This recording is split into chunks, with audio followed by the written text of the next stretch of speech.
કૃષિ સુધારણા કાયદા પર ન્યૂઝ 18 નેટવર્કે સૌથી મોટો સર્વે કર્યો, જેમાં કાશ્મીરથી કન્યાકુમારી સુધી રેન્ડમલી સર્વે કરાયો। ખેડૂતોને ત્રણેય કૃષિ સુધારણા કાયદા અને 26 દિવસથી ચાલી રહેલા ખેડૂત આંદોલન અંગે સવાલો કરાયા। દેશના 22 રાજ્ય અને કેન્દ્ર શાસિત પ્રદેશના ખેડૂતો આ સર્વેમાં સેમ્પલ તરીકે સામેલ છે, જેઓને અલગ અલગ સવાલો પૂછી કૃષિ સુધારણા કાયદા અંગે તેઓનો અભિપ્રાય જાણવામાં આવ્યો।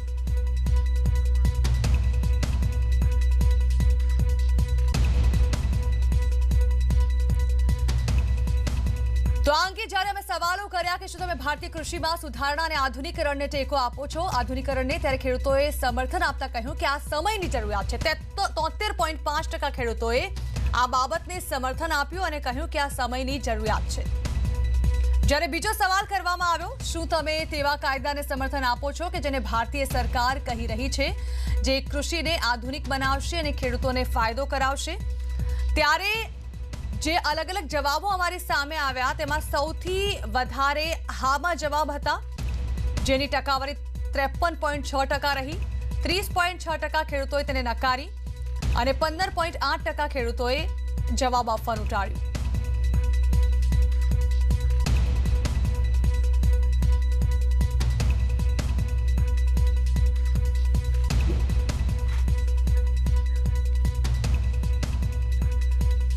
अन्य सवाल જ્યારે ખેડૂતોને કરવામાં આવ્યો કે શું તમે ખેડૂતોને તેની જણસ બહારની મંડીમાં વેચવાની પસંદગી આપવાને ટેકો આપો છો, ત્યારે 69.65% ખેડૂતોએ તેને સમર્થન આપ્યું અને કહ્યું કે હા, આ તેમનો અધિકાર છે।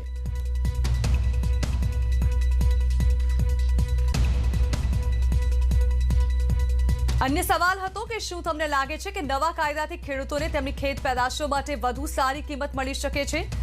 સૌથી મોટો સવાલ આ હતો અને તેનો જવાબ પણ 60.90% ખેડૂતોએ આપ્યો કે હા, ખેડૂતો માને છે કે સારા ભાવ મળી શકશે।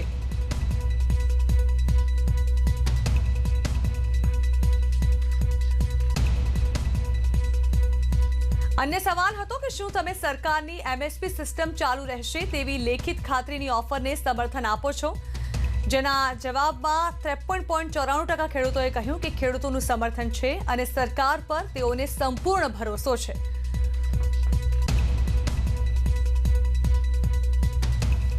અન્ય સવાલ હતો કે ત્રણેય કૃષિ સુધારણા કાયદાને પાછા ખેંચવા જોઈએ અને તેમાં કોઈ બાંધછોડ ન કરવી જોઈએ। એ વલણ સાથે તમે સહમત છો? કારણ કે આ સવાલ એટલા માટે પણ મહત્વનો હતો કારણ કે તેને લઈને જ અત્યારે આંદોલન કરવામાં આવી રહ્યું છે। ત્યારે 52.69% લોકોએ કહ્યું કે આ વલણ યોગ્ય નથી, સમાધાન કરવું જોઈએ।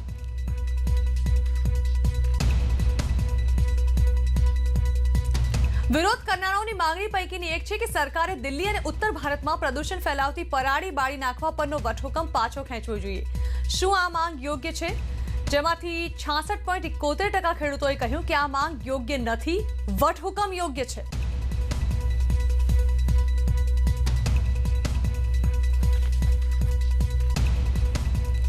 ત્યારબાદ પૂછાયું કે શું તમે વિચારો છો કે કૃષિ કાયદાનો વિરોધ રાજકીય પ્રેરિત છે? ત્યારે 48.71% ખેડૂતોએ તેનો જવાબ હામાં આપ્યો, 32.59% ખેડૂતોએ ના પાડી અને 18.70% ખેડૂતોએ આ બાબતમાં કંઈ જ કહી ન શકાય તે પ્રકારનો ઉત્તર આપ્યો।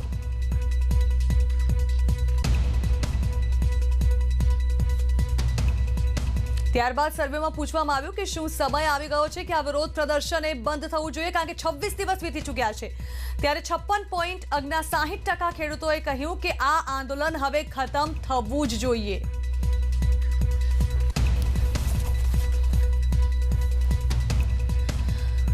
તો નેટવર્ક 18 દ્વારા સૌથી મોટો સર્વે કરવામાં આવ્યો। ફરી એકવાર આ સર્વેના આપને સ્પષ્ટ આંકડા બતાવીએ।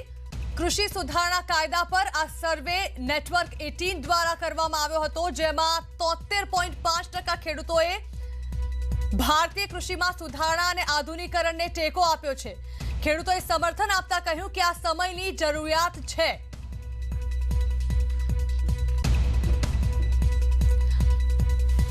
ઉલ્લેખનીય છે કે છેલ્લા 26 દિવસથી આ પ્રકારે આ કાયદાને લઈને જે આંદોલનો કરવામાં આવી રહ્યા છે તેને લઈને નેટવર્ક 18 ઇનિશિયલી આ સર્વે કરાવ્યો અને જેમાં જે જવાબ સામે આવ્યા તે આપની સામે છે। મોટાભાગના ખેડૂતો આ કાયદાને સમર્થન આપી રહ્યા છે, આ બિલને સમર્થન આપી રહ્યા છે, જેમાં શું તમે તેવા કાયદાને સમર્થન આપો છો જેને ભારતીય સરકાર કહી રહી છે જે કૃષિને આધુનિક બનાવશે અને ખેડૂતોને ફાયદો કરાવશે? ત્યારે આ મામલે 53.6% ખેડૂતોએ સમર્થન આપ્યું છે. તેઓએ કહ્યું છે હા ચોક્કસ, કેમ નહીં. 30.6% લોકોએ ખેડૂતોએ તેને નકારી અને 15.8% ખેડૂતોએ તેનો કોઈ પ્રત્યુત્તર ન આપ્યો. અન્ય એક સવાલ હતો કે શું તમે ખેડૂતોને તેની જણસ બહારની મંડીમાં વેચવાની પસંદગી આપવાને ટેકો આપો છો? જેમાં 69.65% ખેડૂતોએ તેને સમર્થન આપતા કહ્યું કે હા, આ તેમનો અધિકાર છે. જે સવાલો સર્વેમાં ખેડૂતોને કરવામાં આવ્યા હતા તે આપને બતાવી રહ્યા છે, તે પણ ટકાવારી સાથે. અન્ય એક સવાલ હતો કે શું તમને લાગે છે કે નવા કાયદાથી ખેડૂતોને તેમની ખેત પેદાશો માટે વધુ સારી કિંમત મળી શકે છે? તો 60.90% ખેડૂતો માને છે કે સારા ભાવ મળી શકશે. સર્વેનો અન્ય એક સવાલ, શું તમે સરકારની એમએસપી સિસ્ટમ ચાલુ રહેશે તેવી લેખિત ખાતરીની ઓફરને સમર્થન આપો છો? ખેડૂતોએ સમર્થન આપ્યું હતું. 53.94% ખેડૂતોએ આ બાબતને સમર્થન આપ્યું અને સરકાર પર સંપૂર્ણ ભરોસો હોવાનું તેઓએ જણાવ્યું.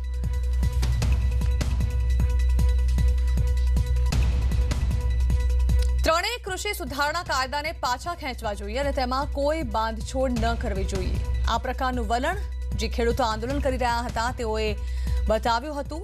તે વલણ સાથે તમે સહમત છો? આ અંગેનો સવાલ કરતા 52.69% ખેડૂતોએ કહ્યું કે આ વલણ યોગ્ય નથી, સમાધાન કરવું જોઈએ.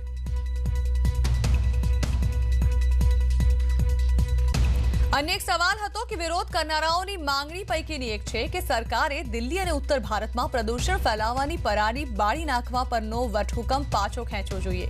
શું આ માંગ યોગ્ય છે? 66.71% ખેડૂતોએ કહ્યું કે આ માંગ યોગ્ય નથી, વટહુકમ યોગ્ય છે. અન્ય એક સવાલ હતો કે શું તમે વિચારો છો કે કૃષિ કાયદાનો વિરોધ રાજકીય પ્રેરિત છે? કારણ કે કોંગ્રેસ સહિત અન્ય કેટલાય પક્ષો તેને સમર્થન આપી રહ્યા છે. ત્યારે 48.71% ખેડૂતોએ આ બાબતને રાજકીય પ્રેરિત ગણાવી.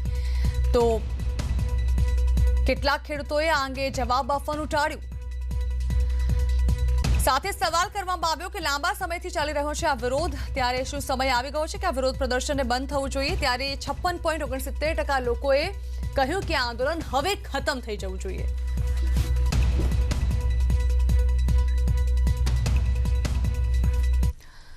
તો છેલ્લા 26 દિવસોથી ખેડૂતો દ્વારા જે આંદોલન કરવામાં આવી રહ્યું છે, પ્રધાનમંત્રીથી લઈને ભાજપના અન્ય કેટલાય એવા નેતાઓ હતા, સરકારના એવા કેટલાય નેતાઓએ કે જેઓએ આ આંદોલનને લઈને વાતચીતનો માર્ગ અપનાવ્યો, પરંતુ તે છતાં પણ ખેડૂતો આંદોલન રોકવા તૈયાર નથી. ત્યારે આ બાબતે નેટવર્ક 18 જે સર્વે કરાવ્યો છે તેમાં 73%થી પણ વધારે ખેડૂતોનું કહેવું છે કે આ આંદોલન બંધ થવું જોઈએ અને જે બિલ લાવવામાં આવ્યું છે તે યોગ્ય છે. અને સમાચારો પર નજર કરીએ તો ગીર સોમનાથમાં દીપડાનો આતંક હજુ પણ યથાવત. કોડીનારના ચીડીવાવમાં દીપડાએ હુમલો કર્યો. અહીં એક 7 વર્ષની બાળકી પર દીપડાએ હુમલો કર્યો. દીપડાના હુમલાથી બાળકી ઘાયલ થઈ છે. વન વિભાગની ટીમ સ્થળ પર પહોંચી ચૂકી છે. વધુ માહિતી અમારા સંવાદદાતા દિનેશ સોલંકી આપી રહ્યા છે. દિનેશ, ફરી એકવાર દીપડાનો આતંક જોવા મળ્યો છે. બાળકી પર કરવામાં આવ્યો છે હુમલો. જાણવા માંગીશું કે આખરે શું ઘટના હતી? બિલકુલ ઝરણા, ખાસ કરીને જણાવી દઉં કે ગીર સોમનાથ જિલ્લાની જો વાત કરીએ તો કોડીનાર અને સૂત્રાપાડાની જે અલગ અલગ ગામો છે તેમાં છેલ્લા 2 થી 3 મહિનાથી દીપડાઓનો આતંક છે તે વધી રહ્યો છે. ખાસ કરીને નાના બાળકો ઉપર દીપડાઓ છે તે હુમલા કરી રહ્યા છે. ત્યારે ફરી એક વખત કહી શકાય કે જે ચીડીવાવ ગામ છે ત્યાં ગઈકાલે મોડી સાંજે દીપડાએ છે તે 7 વર્ષની બાળકી ઉપર હુમલો કર્યો છે. જોકે સદભાગે આ બાળકીને કોઈ ગંભીર ઈજાઓ નથી થઈ, પરંતુ કહી શકાય કે જે પ્રમાણે દીપડાઓના હુમલા વધતા જાય છે, દીપડાઓ માનવભક્ષી બનતા જાય છે, પરંતુ વન વિભાગ છે તે ક્યાંક ને ક્યાંક દીપડાઓને પકડવામાં છે તે નાકામ થઈ રહ્યું છે. જી બિલકુલ, આભાર દિનેશ. તો અરવલ્લીમાં પણ દીપડાનો આતંક યથાવત છે. બાયડના ગાબટ ગામમાં દીપડાનો આતંક જોવા મળ્યો. જંગલમાં દીપડાના પંજાના નિશાન દેખાયા છે. દીપડો આસપાસમાં છુપાયો હોવાની દહેશત લોકોમાં છવાઈ છે. દીપડાના આતંકથી ગામમાં ભયનો માહોલ છવાયેલો છે. દીપડો જતો રહ્યો હોવાનું વન વિભાગ અનુમાન લગાવી રહ્યું છે. વન વિભાગ ફરી આ અંગે સર્ચ કરે તેવી સ્થાનિકો માંગ કરી રહ્યા છે. આ અંગે વધુ માહિતી આપી રહ્યા છે અમારા સંવાદદાતા હાર્દિક પટેલ.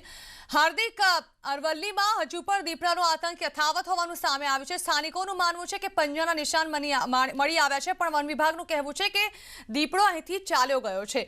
પરંતુ સ્થાનિકો ફરી એકવાર સર્ચ કરવાની માંગ કરી રહ્યા છે. જાણવા માંગીશું આખરે બાબત શું છે?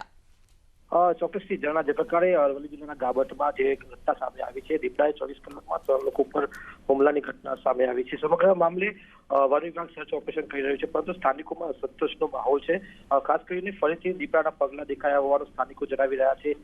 રાત્રિ દરમિયાન પણ તેમને જે રાતવાસો કરવાની ફરજ પડી હતી અને પોતાના જે લોકો છે, સ્થાનિક ગ્રામજનો છે, તેની સુરક્ષા માટે તેમને રાતવાસો કર્યો હતો ગામમાં અને ગલીઓમાં. ત્યારે દીપડાની દહેશત હજુ યથાવત છે. ત્યારે જે સર્ચ કરવામાં આવી રહ્યું છે વન વિભાગ દ્વારા, તે વન વિભાગનું સર્ચ ઓપરેશન ક્યાંક ને ક્યાંક ઢીલું હોય તેવું કહેવું થાય છે. જી જણા.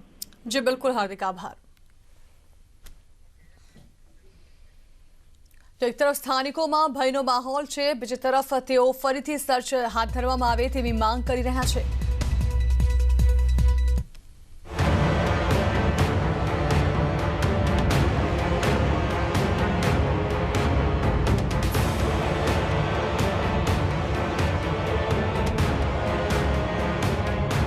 અરવલ્લીના બાયડના ગાબટ ગામમાં દીપડાની દહેશત. દીપડાને પકડવા માટે આકાશ પાતાળ એક કરી રહી છે વન વિભાગની ટીમ. ગાંધીનગરથી 10 સભ્યોની 2 રેસ્ક્યુ ટીમ પણ આવી છે. જિલ્લાની સ્થાનિક વન વિભાગની ટીમોએ પણ રાતભર રેસ્ક્યુ ચલાવ્યું. દીપડાને પકડવા માટે પાંજરા પણ મૂકવામાં આવ્યા. 24 કલાકમાં દીપડો 3 લોકો પર હુમલો કરી ચૂક્યો છે. હવે શું ખબર ક્યાંથી આવે, પાછળના ભાગમાંથી ત્રાટકીને ઉપર જ આવી ગયો. મને ઘરમાં અન્ય લોકો હતા, તે લોકો ક્યાં હતા? એ બધા પાછળ જ હતા. અમુક ઘરમાં હતા, એક બે ને એક બે પાછળ હતા. એ સમયે મારા ઉપર જ ઝડપી લીધો મને. ધારાસભ્ય જશુ પટેલ પણ ગાબટ ગામ દોડી આવ્યા. ગ્રામજનોની રજૂઆત સાંભળી તેમણે અન્ય જિલ્લાની ટીમો બોલાવવા માટે રજૂઆત કરી.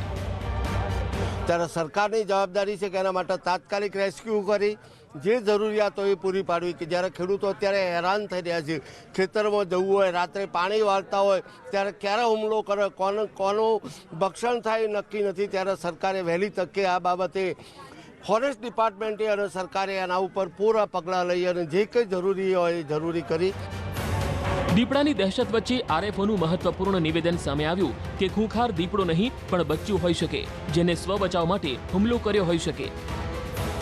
1 થી 2 વર્ષનું નાનું બચ્ચું છે અને એ આ વિસ્તાર છોડીને જતું રહ્યું લાગે છે, પણ એ જાડી ઝાખરામાં કદાચ ઇનકેસ છુપાઈ ગયેલું હોય તો અમે સર્ચ વોરંટ અમારી અહીંયા બધી ટીમ અહીંયા સ્થાનિક છે. બચ્ચું હોય તો ગામ લોકો માટે રાહતના સમાચાર છે. છતાં પણ વન વિભાગની ટીમ આ દીપડાનું પગેરું મેળવવા માટે સર્ચ ઓપરેશન ચલાવી રહી છે, જેથી પાક્કી ખાતરી થઈ જાય. હરમેશ સુખડિયા, ન્યૂઝ 18 ગુજરાતી, બાયડ. તો રાજ્યમાં માનવભક્ષી દીપડાએ આતંક મચાવ્યો છે. પંચમહાલ અને અરવલ્લીમાં તો દીપડાએ દહેશત ફેલાવી દીધી છે. આદમખોર દીપડાને પકડવા વન વિભાગની ટીમ છેલ્લા 11 દિવસથી ગોથે ચડી છે.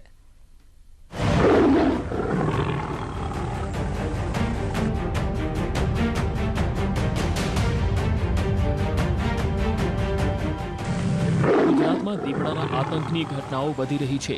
છેલ્લા 10 દિવસમાં જ 6 થી વધુ જગ્યાઓ પર હુમલાની ઘટનાઓ સામે આવી. સૌરાષ્ટ્રના ગોંડલ, ગીર સોમનાથ, જૂનાગઢમાં દીપડાની દહેશતની ઘટનાઓ સામે આવી. તો મધ્ય ગુજરાતમાં પણ ખેડા, પંચમહાલમાં દીપડાનો રંજાડ યથાવત છે. દીપડાની આ દહેશત ઉત્તર ગુજરાતમાં પણ જોવા મળી. અરવલ્લીમાં પણ દીપડાના કારણે લોકો ભયમાં જીવી રહ્યા છે. એમાં પણ પંચમહાલમાં તો માનવભક્ષી દીપડાએ આતંક મચાવ્યો. ઘોગંબા તાલુકામાં દીપડાના હુમલાની 11 દિવસમાં 6 ઘટનાઓ સામે આવી. જ્યારે આસપાસના ગામડાઓમાં કેટલાય પાલતુ પશુઓનો શિકાર કરી ગયો છે. માનવ વસાહતમાં આવી ચડેલા આદમખોરને પકડવા વન વિભાગની ટીમ રાત દિવસ મહેનત કરી રહી છે, પણ આ ખૂંખાર દીપડો હાથ નથી આવી રહ્યો. દીપડાને પકડવા સુરત અને દેવગઢ બારિયાથી એક્સપર્ટ ટીમ બોલાવાઈ છે. 9 જેટલા પાંજરા મુકાયા છે, જ્યારે નાઇટ વિઝન કેમેરાથી પણ નજર રખાઈ છે. દીપડાના પગના નિશાન મેળવી તેની ભાળ મેળવવા વન વિભાગ પ્રયત્ન કરી રહ્યું છે, પણ આ આદમખોરનો ક્યાંય અતોપતો નથી. એ અચાનક કોઈ ગામમાં પ્રગટ થઈ જાય છે અને હુમલો કરી દે છે. દીપડો 6 વર્ષનો હોવાનું અનુમાન લગાવાઈ રહ્યું છે. जितना भी हम लोगों ने उसका जो ट्रैक किया है मूवमेंट, पगमार्क से ही हम लोग इनडायरेक्ट साइन जो होता है उसी से हम लोग उसको फाइंड आउट करते हैं. उससे ये इतना पता लगता है कि वो 5 से 6 साल का एक जो है मेल जो है लेपर्ड है और वो एक ही है जो जहाँ पे भी हमें पगमार्क्स मिला है उससे ये पता लगता है कि वो एक अभी तक जो है ना एक लेपर्ड है वो. શનિવારે પણ દીપડાએ તરવારિયા ગામે યુવક પર હુમલો કરતા ગંભીર રીતે ઈજા પહોંચી. આ પહેલા પણ દીપડાના હુમલામાં 2 કિશોરોના મોત થયા હતા. ત્યારે મૃત્યુ પામેલા બાળકોના પરિવારને 4-4 લાખની સહાયની સરકારે જાહેરાત કરી છે, જ્યારે વાછરડીના માલિકને 16,000ની સહાય અપાશે. ઘાયલોને પણ સરકાર કાયદા પ્રમાણે વળતર ચૂકવશે. હાલ તો આ માનવભક્ષી દીપડાથી ગ્રામજનોમાં દહેશત ફેલાઈ ગઈ છે. જંગલ ખાતું સફળ પ્રયત્ન કરી રહી છે, પણ દીપડો પાંજરે પૂરાતો નથી. એ પ્રોબ્લેમ અમારા ગોયાસુંડળના આગળ પાછળના વિસ્તારનો છે, ને અમારું ગામડું ગોયાસુંડળ તલવારિયા કાંટાળ જંગલ વિસ્તારમાં આવેલું છે, એટલે વધારે અમારે આ દીપડાનો ભય છે. પંચમહાલમાં આદમખોર દીપડાનું સર્ચ ઓપરેશન ચાલી રહ્યું છે, ત્યારે ન્યૂઝ 18 ગુજરાતી પણ ડુંગરાળ વિસ્તારમાં દીપડાના રહેઠાણ પર પહોંચ્યું, જ્યાં ગુફાના દ્રશ્યો કેમેરામાં કેદ થયા.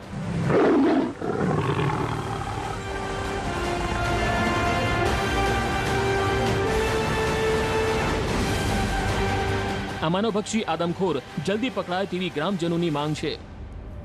સંજય ટાંક, ન્યૂઝ 18 ગુજરાતી, પંચમહાલ. તો બીજી તરફ રાજકોટની સીમમાં સિંહે નાખ્યા છે ધામા. 25 દિવસથી સિંહે અહીંયા ધામા રાખ્યા છે. સરદાર રેન્જમાં સિંહના આંટાફેરા દેખવા મળ્યા છે. ગઈકાલે પડવલાની સીમમાં સિંહ દેખાયા હતા. સિંહના ધામાથી ખેડૂતોમાં ભયનો માહોલ છવાયેલો છે.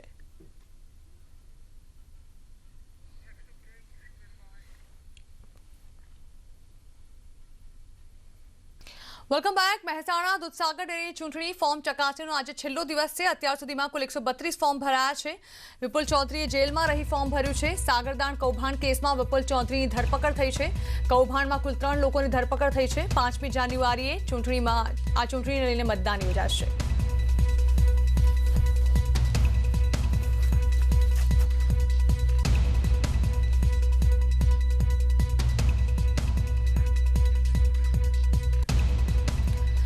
તો આ અંગે વધુ માહિતી અમારા સંવાદદાતા કેતન પટેલ આપી રહ્યા છે. કેતન, જો જોવા જઈએ તો દૂધસાગર ડેરી ચૂંટણી કોઈ વિવાદ વગર થાય તો તે કદાચ સૌથી મોટા સમાચાર હશે.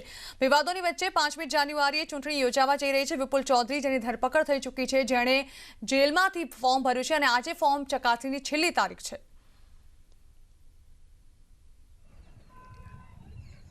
ચોક્કસથી જણાવી દઉં કે 5 જાન્યુઆરીના રોજ મહેસાણા દૂધસાગર ડેરીની જે ચૂંટણી છે તે યોજવાની છે. તેને લઈ હાલ મહેસાણા જિલ્લાનું જે રાજકારણ છે તે ગરમાય છે. આજે જે ફોર્મ ચકાસણીનો છેલ્લો દિવસ છે, એટલે કે આજે સાંજે 5 વાગ્યા સુધી ફોર્મ ચકાસણી કરવામાં આવશે, અને ત્યારબાદ 26 તારીખ હોય તે ફોર્મની જે આખરી જે યાદી હોય તે પ્રસિદ્ધ કરવામાં છે. પરંતુ 24 તારીખ સુધી જે ઉમેદવારો હોય છે તે પોતાનું ફોર્મ પરત ખેંચી જશે, અને 5 જાન્યુઆરીના રોજ ફોર્મ ચૂંટણી યોજાશે. 5 જાન્યુઆરીના રોજ મતદાન થશે, અને સાંજે જ તેનું જે રિઝલ્ટ જાહેર કરવામાં આવશે, અને ડેરી પર કોની સત્તા રહે છે તે નક્કી થશે. પરંતુ હાલની જો વાત કરવામાં આવે તો હાલ બંને જે પક્ષો હોય છે, બંને જે પેનલો હોય છે, તેમના દ્વારા જોરથી પ્રચાર કરવામાં આવી રહ્યો છે. બંને બાજુથી શક્તિ પ્રદર્શન કરવામાં આવી રહ્યું છે, અને બંને પેનલોના જે ઉમેદવારો હોય છે તેમને જીત માટે દાવા કરવામાં આવી રહ્યા છે. જી બિલકુલ, આભાર કેતન.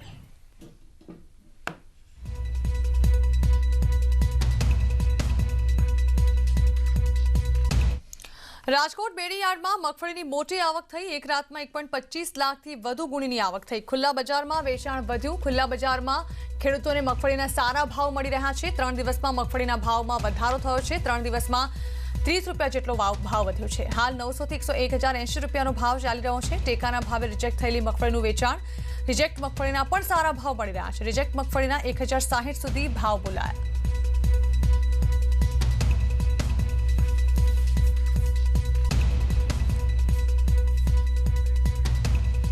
આ અંગે વધુ માહિતી અમારા સંવાદદાતા હરીન માત્રવાડી આપી રહ્યા છે. હરીન, ટેકાના ભાવે 900 થી 1,080 સુધીનો ભાવ ચાલી રહ્યો હતો, પરંતુ જે મગફળી રિજેક્ટેડ છે તેના પણ ખેડૂતોને સારા ભાવ મળી રહ્યા છે. 1,060 સુધીના ભાવ ખેડૂતોને મળી રહ્યા છે, એટલે કે તેઓને બજાર ભાવ વધારે સારા મળી રહ્યા છે. જાણવા માંગીશું ખેડૂતોની લાગણી શું છે હાલ? ચોક્કસ ઓપન માર્કેટમાં જે મગફળીના ભાવ છે ખેડૂતોને વધારે મળી રહ્યા છે, ને ખાસ કરીને આપ દ્રશ્યોમાં પણ જોઈ શકો છો કે મગફળીની મબલક આવક છે તે અત્યારે થઈ છે, ને ખાસ કરીને રિજેક્ટ થયેલી જે ટેકાના ભાવે રિજેક્ટ થયેલી મગફળી છે તે અહીં વેચવા આવે છે, અને તેને ઓપન માર્કેટમાં સારા ભાવ મળી રહ્યા છે. ઘણા બધા જે આપ દ્રશ્યોમાં પણ જોઈ શકો છો હરાજી પણ ચાલુ છે. ચતુલભાઈ આપણી સાથે. ચતુલભાઈ, શું કહેશો, કઈ રીતના ભાવ મળે છે અને કેટલી ગુણી આવક થઈ છે? રાજકોટ માર્કેટિંગ યાર્ડમાં ગઈકાલે જ્યારે આવક કરવા દેવામાં આવી એમાં 1.25 લાખ ગુણી મગફળી ઉતારી દેવામાં આવી હતી અને આજે હરાજી ચાલુ કરતા 950 રૂપિયાથી લગાડી અને 1080 રૂપિયા સુધીના ભાવ મળે છે. આમ જોઈએ તો ઉત્પાદન ઓછું હોવાના કારણે અત્યારે જે ભાવ મળે છે એ આમ ઓછા કહેવાય, પરંતુ ટેકાના ભાવ કરતાં સારા ભાવ મળે એટલે ખેડૂતોમાં પણ એક આનંદની લાગણી છે. ટેકાના ભાવમાં રિજેક્ટ થયા બાદ જે માલ માર્કેટિંગ યાર્ડમાં ઉતારવામાં આવે છે એમાં પણ 1060થી લગાડીને 80 રૂપિયા સુધીના ભાવ મળે છે. એટલે સરકાર જે ટેકાના ભાવે ખરીદી કરે છે એના કરતાં ઓપન માર્કેટમાં વધુ ભાવ મળવાના કારણે ખેડૂતોમાં આનંદની લાગણી છવાય છે. બિલકુલ, ખેડૂતોમાં લાગણી છવાય છે. આ દ્રશ્યો જે રીતના હું ફરીથી બતાવવા માંગીશ કે મબલક છે તે થઈ છે ને ક્યાંક ને ક્યાંક જે રિજેક્ટ થયેલો માલ હોય છે તે અહીં વેચવા આવે છે, તેનો પણ સારો એવો જે ભાવ છે મળે છે. આપણી સાથે ખેડૂત પણ છે. કાકા, કયું ગામ છે, શું નામ છે? ખાજુડી મારું ગામ. શું કહેશો, અત્યારે આવક તો ખૂબ જાજી થઈ છે, શું ભાવ મળે? ભાવ 1000 રૂપિયાની આજુબાજુ છૂટી જાય સરેરાશ. ટેકાના ભાવે મગફળી અને અત્યારે લોકો ખેડૂતો છે ઓપન માર્કેટમાં વધુ વેચવા આવે છે, શું કહેશો? એટલે ટેકાના ભાવ કરતા સરેરાશ ભાવ થોડાક સારા ગણાય. ખરેખર આ ભાવ મળે છે એ તમને વ્યાજબી છે કે વધારે મળવા જોઈએ, શું કહેશો? આમ ગણતરી કરી તો થોડાક ઓછા ગણાય. ઉત્પાદનના હિસાબે ઉત્પાદન એટલું બધું છે નહીં. ઉત્પાદનની વાત કરીએ તો તેની સાપેક્ષમાં જે છે ભાવ ઓછા મળે છે. અન્ય એક ખેડૂત આપણી સાથે છે. કયું ગામ ભાઈ, શું નામ આપનું? જિગ્નેશભાઈ માલાણી. જિગ્નેશભાઈ, શું કહેશો, અત્યારે ભાવની વાત કરવામાં આવે તો ટેકાના ભાવ કરતા વધુ ભાવ ઓપન માર્કેટમાં મળે છે ને એટલે જ ખેડૂતો વેચવા આવે છે, શું કહેશો? ટેકાના ભાવ કરતા થોડાક વધારે છે ભાવ, પણ દર વર્ષ કરતા ઉત્પાદન થોડુંક ઓછું છે એના કારણે ભાવમાં થોડુંક વધારો હતો સારું હતું. અત્યારે ભાવ એમ એકંદરે ઉત્પાદન પ્રમાણે સારા છે. વરસાદના કારણે નુકસાન બહુ થયેલું છે. વરસાદને કારણે બિલકુલ નુકસાન થાય છે ને એકંદરે ભાવ મળી રહ્યા છે તે વ્યાજબી છે, પરંતુ જે રીતના ખેડૂતોને ઓપન માર્કેટમાં વેચવા આવે છે કેમ કે ટેકાના ભાવ કરતાં ઊંચા ભાવ મળે છે ને તાત્કાલિક રૂપિયા છે તે પણ મળી જાય છે, તેને કારણે ટેકાના ભાવ કરતાં ખેડૂતો છે હાલ અત્યારે ઓપન માર્કેટમાં વધુ મગફળી વેચવા આવી રહ્યા છે. જી બિલકુલ, આભાર હરિ.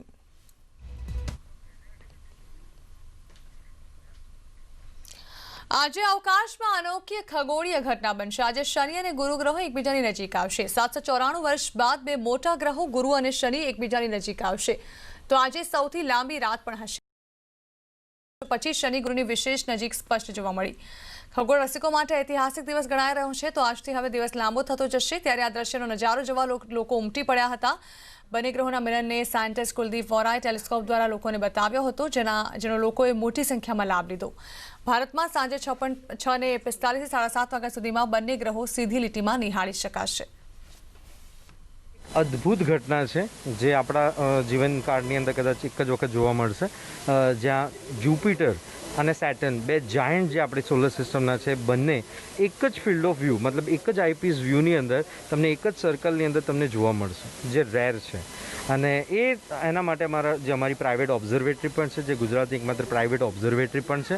અને બધા અલગ અલગ ટેલિસ્કોપ પણ અમે લોકો અહીંયા બાપુનગરના એરિયાના જેટલા છે એ બધા લોકો માટે, જે ખગોળ પ્રેમી છે એ લોકો માટે અમે સુવિધા પણ અહીંયા મૂકેલી છે. કેટલા વર્ષો પછી આ ઘટના બની છે અને હવે ક્યારે જોવા મળે? લાસ્ટ જે ઓબ્ઝર્વેબલ જે જોઈ શકાય એવી જે ઘટના જે છે, જ્યારે બે આવા જાયન્ટ જે છે એકબીજાની સાથે આવ્યા હોય જસ્ટ 0.1 ડિગ્રી, એ 12મી સદીમાં થયેલી. અને નેક્સ્ટ હવે જ્યારે થશે એ 2080માં થશે. So it's rare for us. અદ્ભુત નજારો છે. આજ સુધી લગભગ કોઈએ જોયું ના હોય. મેં બી નહીં જોયું. બહુ સારામાં સારું અનુભવ છે. આ શનિ અને ગુરુનું મિલન થવા જઈ રહ્યો છે. સારો અવકાશી